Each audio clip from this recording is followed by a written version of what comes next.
narrator sits at the desk, fingers poised over a stack of yellowed papers. The ticking of an old clock is the only interruption in the room's quiet suspense.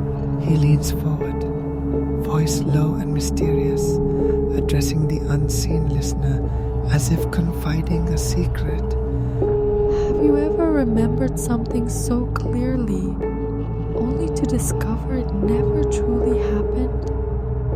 You're not alone. Tonight, we journey into the heart of the Mandela Effect, a phenomenon that challenges not just our memories, but the very fabric of reality itself. Fiona Broom, a curious and sharp-eyed attendee, shares her conviction that Nelson Mandela died in prison in the 1880s.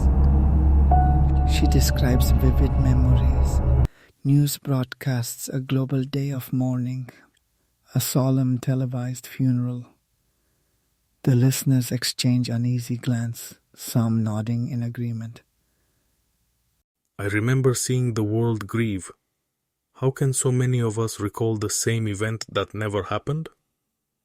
The room grows tense as more voices rise, confirming her recollection.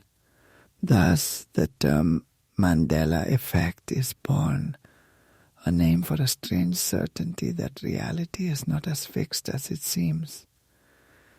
The narrator's voice returns, now layered with restrained excitement. Let's explore some of the most infamous Mandela effects. The Berenstain Bears, spelled with an A-I-N, though millions remember E-I-N.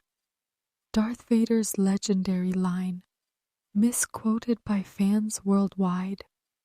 The Monopoly Man, always imagined with a monocle, though he never wore one.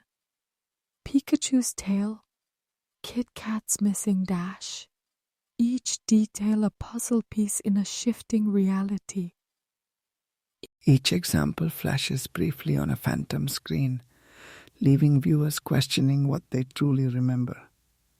A panel of experts, scientists, theorists, and skeptics gathers in a lively but respectful exchange.